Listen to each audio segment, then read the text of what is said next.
এ বছরের আর মাত্র একটি দিন বাকি আছে। বছরটা যে কিভাবে শেষ হয়ে গেল, এই ভিডিওটি ছিল এ বছরের লাস্ট শুক্রবারের ভিডিও। সেদিন মা আমার ছোট্ট সংসারের জন্য কিছু হাঁড়ি-পাতিল কিনে দিল। সাথে আমি আরও কিছু টুকটাক বাসার জন্য কেনাকাটা করলাম। এসব নিয়েই থাকছে আজকের এই ভিডিও। চলো আর কথা না বাড়িয়ে ভিডিওটি শুরু করি। সো হ্যালো এভরিওয়ান, আসসালামু আলাইকুম। This is lima and welcome to lima আপু। তো এই শীতে কার কি অবস্থা, কেমন আছো সবাই? আমি তো শীতে একদম জমে গেছি। তারপরও শীতকাল আমার ভালোই লাগে, সারাদিন কম্বলের ভিতরেই কাটে। এই তো সকাল সকাল উঠে নাস্তা করে নিচ্ছিলাম। তো বাসায় যেহেতু মা আর বোন আছে, রান্না করার প্যারাটা আর আমার নিতে হচ্ছে না। তো নাস্তা শেষ করে আমি আর আমার হাজবেন্ড একটু বের হয়েছিলাম। কেনাকাটার উদ্দেশ্যে বের হয়েছিলাম না, ডক্টর দেখানোর জন্য বের হয়েছিলাম। ডক্টর দেখানো শেষ করে পরে টুকটাক কেনাকাটা করি। কেন যেন বিছানা চাদর দেখলেই আমার কিনতে মন চায়।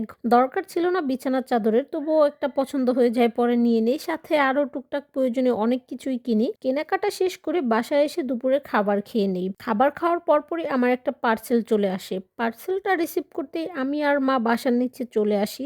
এই শালটা আমি আমার মায়ের জন্য অর্ডার করেছিলাম। নিজের ইনকামে বাবা মাকে কিছু দিতে পারলে কি যে শান্তি লাগে, এটা আসলে বলে বোঝানোর মতো না। তারপর সারাদিন আর কোনো ভিডিও করা হয়নি। এটা হচ্ছে বিকেলবেলা আমি, আমার বোন, সাথে মা, ভাগিনে আমরা বের হয়েছিলাম। মা হচ্ছে আমার ছোট্ট সংসারের জন্য কিছু হাঁড়ি পাতিল কিনে দিবে, এজন্য বের হওয়া। একটা সংসারে যে কত কি লাগে, মা অনেকদিন ধরে বলতেছিল যে চলো কিছু কিনে দেই, তোমার অনেক কিছুই দরকার, বাট আমি বের হচ্ছিলাম না। আজকে বের হয়ে পড়লাম। আমরা যেহেতু দুজন থাকি, এজন্য আমার বাসায় তেমন বড় কোনো হাঁড়ি পাতিলও নাই। বাট ইদানিং যেহেতু বাসায় সবাই আসে, এজন্য বড় বড় হাঁড়ি পাতিলেরও দরকার হয়। এজন্য মা বলল চলো যাই, যা যা লাগে আমি কিনে দেই। একটা সংসারে যে কত জিনিসের প্রয়োজন হয়, প্রয়োজনের শেষ নাই। তো আমাদের কেনাকাটা কিন্তু শেষ, অনেক কিছুই কেনাকাটা করি আমরা। কেনাকাটা শেষ করে বাসায় আসার পথে এই সিমগুলো চোখে পড়ে। পরে সিম সহ টুকটাক আরো কিছু সবজি কিনি, সাথে এই জিলাপিগুলোও কেনা হয়। এই তো আমরা বাসায় চলে আসলাম। বাসায় এসে মা আবার সবকিছু চেক করতেছিল যে ঠিকঠাক আছে কিনা সব। এদিকে আবার আমার বোন রাতের রান্নার প্রিপারেশন নিচ্ছিল। সবাই মিলে আড্ডা দিচ্ছিলাম আর আমার বোন রান্নার সবকিছু রেডি করতেছিল। সবাই একসাথে থাকলে অনেক বেশি ভালো লাগে। তো সেদিন রাতে সবজি দিয়ে এই পাতলা খিচুড়ি রান্না করা হয়।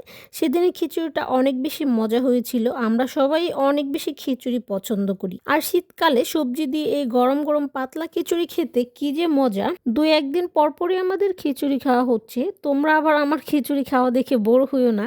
আসলে আমরা মানিকগঞ্জের মানুষ অনেক বেশি খিচুড়ি প্রেমী।